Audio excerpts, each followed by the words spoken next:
आपलं कर्जत न्यूज, बेधडक, निर्भीड आणि परखड. सरकारकडनं अपेक्षा ठेवणं तर सर्वात मोठी चूक आहे, कारण जे 1 महिन्यात जागे नाही झाले ते आता काय जागे होतील. पण खुर्चीवरून पाडायला वेळ लागणार नाही. नीट पेपर फुटी प्रकरणी केंद्रीय शिक्षण मंत्री धर्मेंद्र प्रधान यांनी राजीनामा द्यावा या मागणीसाठी दिल्ली येथील जंतर मंतर मैदानावर बसलेल्या आंदोलनकर्त्यांना पाठिंबा देण्यासाठी आज कर्जतमधील नागरिकांनी प्रशासकीय भवनावर धडक मोर्चा नेला. यावेळी अनेक कार्यकर्त्यांनी विद्यार्थ्यांनी उपस्थित राहून सरकारच्या शैक्षणिक धोरणावर जोरदार टीका केली, तर शिक्षण मंत्र्यांनी तत्काळ राजीनामा द्यावा अशी घोषणा देखील देण्यात आली.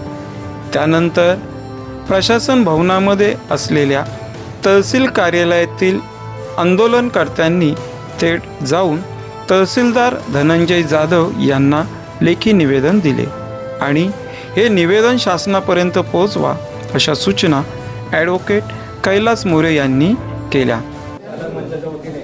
आज आम्ही निवेदन देतोय राष्ट्रपतींना आपल्या माध्यमातून, आणि आमच्या निवेदनाची कर्जतमध्ये सुद्धा अनेक असे नीटचे विद्यार्थी आहेत, त्याचे विद्यार्थी इथं आलेले आहेत तर ज्यांना नीटच्या पेपरमध्ये इतका परिणाम झाला आहे का त्यांना स्लिपिंग फीस द्यावं लागतं. आणि कर्जतमधला जर आपण पहिला आदिवासी तालुका आहे, अनेक शेतकऱ्यांची मुलं कुठेतरी आता प्रयत्न करतात का हजारो वर्षानंतर कोणतरी त्यांच्या कुटुंबाला वापर होत आहे. अशा प्रकारच्या परीक्षा झाल्यानंतर जर त्यांचे मार्क्स कमी मागे झाल्यानंतर आयुष्यात ते उठून जातात, आणि मग कुठेतरी एक अकाउंटेबिलिटी आली पाहिजे, कारण मुलांना जर याचा फटका त्यांचं आयुष्य उद्ध्वस्त जर होत आहे ती जबाबदारी कोणतरी घेतली पाहिजे.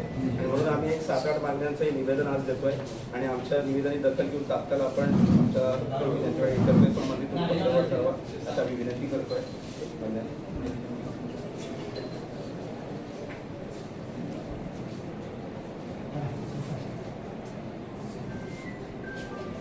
आलेली आहे. खरं तर जे पालक त्यांच्या पोरांकडनं एक्सपेक्ट करतात की तुम्ही डॉक्टर इंजिनियर व्हावं, त्यांनी स्वप्न सोडून द्यावी. जर तुम्ही तुमच्या पोरांना नाही पाठवत असल्या गोष्टींना, जर तुम्ही त्यांना नाही सपोर्ट करत की ते त्यांचे आवाज उचलतील.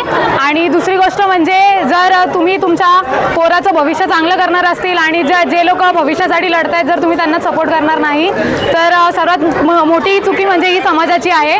त्याच्यानंतर खूप जण सोशल मीडियावर असं बोलतात की एवढे वर्ष झाले की तुम्ही झोपलेले होते का, जी एवढे वर्ष झाले जे पेपर लीक होत आहेत त्यासाठी, आणि आज सोनम वांगचुक सर का बोलत आहेत एवढे वर्ष ते झोपलेले आहेत का? आपण सगळे झोपलेलो होतो, पण आज हे जे सगळं आपल्या डोळ्यासमोर होत आहे, जर आपले डोळे उघडले आहेत आणि अजूनही जे लोक हे बोलत आहेत ते अजूनही त्यांचे डोळे उघडले नाही आहेत, तर मग तुम्ही जर सपोर्ट नाही करत आहे, तुमचा हा पण हक्क नाही बनत आहे की तुम्ही त्यांना निषेध कराल किंवा तुम्ही त्यांना चुकीचं बोलाल की ते काहीतरी असं करतायत किंवा ते अटेन्शन सीक करतायत. आणि आज सोशल मीडियाच्या जमान्यामध्ये फक्त आमच्यासारख्या जनरेशनला ॲक्च्युअल सिच्युएशन काय चालू आहे दिल्लीला जंतर मंतरला ते फक्त आम्हाला माहिती होती.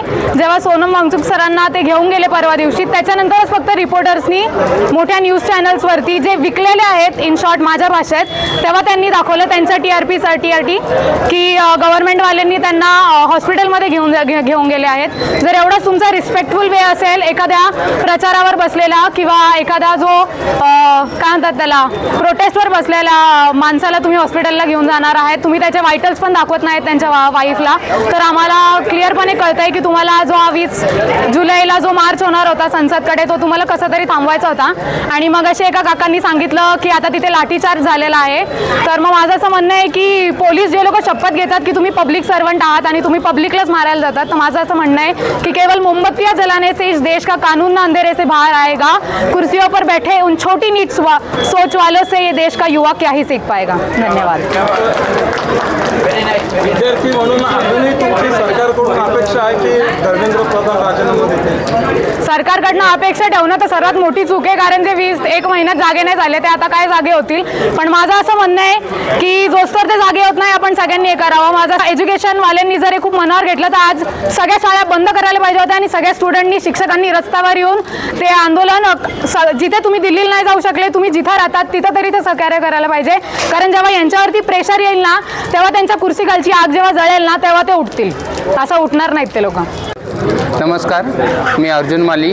मी एक नीटचा विद्यार्थी आहे. मी गेल्या 2023 पासून नीट देत आहे. 2023, 24 आणि 25 मी 3 वेळेला नीट दिलेली आहे. पण गव्हर्मेंटच्या या पेपर लीकमुळं मला जो मानसिक त्रास झाला त्यामुळे मला 2023 पासून डिप्रेशन पिल्स हे खायला लागले आणि त्या डिप्रेशनमुळे माझा जो अभ्यासावरती परिणाम आहे तो खूप प्रमाणात जास्त व्हायला लागला. कारण ज्यावेळेस आपण डिप्रेशनमध्ये असतो त्यावेळी कोणत्याही प्रकारचा आपला फोकस आणि कॉन्सन्ट्रेशन राहत नाही. तो माझा एक नीटचा मी विद्यार्थी आहे त्यामुळे मी बोलत आहे. आणि विषय राहिला हा नीट आणि पेपर लीकचा मुद्द्याचा, तर हा मुद्दा माझा आणि दुसरं विद्यार्थ्यांचाच नाही, हा प्रत्येक पालकांचा एक सर्वसामान्य नागरिकांचा सुद्धा हा मुद्दा आहे. तर सर्वसामान्य नागरिकांनी सुद्धा या मोर्चांना सहभागी घ्या आणि दिल्लीमध्ये बसलेले आहेत जे सोनम वांगचूक सरांना त्यांनी 18 तारखेला 7:45 या सुमारे त्यांनी ज्या प्रकारे सफेद कपड्यामध्ये त्यांनी नेलं त्या गोष्टीचा मी निषेध करतो. आणि धर्मेंद्र प्रधान जे बसलेले आहेत वरती मंत्री, त्यांनी 20 दिवस झाले, 1 महिना झाला, पूर्ण अजूनपर्यंत त्या गोष्टीचा कोणत्याही प्रकारची अकाउंटेबिलिटी दिली नाही, कोणत्याही प्रकारचं स्टेटमेंट दिलं नाही. तर मला त्यांना नम्र विनंती आहे, तुम्ही शिकलेले नाही तर आम्हाला पण शिकून द्यायचं नाही असं तुमचा विचार असेल तर तुम्ही प्रत्यक्ष स्टेटमेंट द्या. तशी आमची सुज्ञ जनता आहे, ती जर आंदोलन करायला लागली तर ही लोकशाही आहे. तुम्हाला खुर्चीवरून पाडायला वेळ लागणार नाही, हा मी जाहीर आवाहन करतो आणि सरकारचा जाहीर निषेध करतो. आणि धर्मेंद्र प्रधान यांनी रेजिग्नेशन द्यावं हे माझं जाहीर आव्हान आहे. आज कर्जत तालुक्यातील हजारो विद्यार्थी व पालकांच्या वतीने आज आम्ही मान्य राष्ट्रपती यांना तहसीलदार साहेब कर्जत यांच्या माध्यमातून निवेदन दिलेलं आहे. आज आपण पाहिलं असेल खूप मोठ्या प्रमाणामध्ये महिला असतील, पुरुष असतील, विद्यार्थी असतील, अनेक अशा विद्यार्थी मुलं मुली या आजच्या कार्यक्रमाला उपस्थित होत्या. आपण पाहिलं असेल गेल्या 30-31 दिवसापासून जे जंतर मंतरवर सोनम वांगचूक आणि अभिजित दिपके यांचं जे आंदोलन सुरू आहे त्या नीटच्या परीक्षेमध्ये जे पेपरफुटीमध्ये ज्याचा फटका अनेक हजारो लाखो मुलांना जो बसलेला आहे त्याच्यामध्ये 20 मुलांनी त्याच्यामध्ये आत्महत्या केलेली आहे. तर या संदर्भात धर्मेंद्र प्रधाननी राजीनामा दिला पाहिजे. याच्यामध्ये कुठंतरी एक सिस्टीम आली पाहिजे.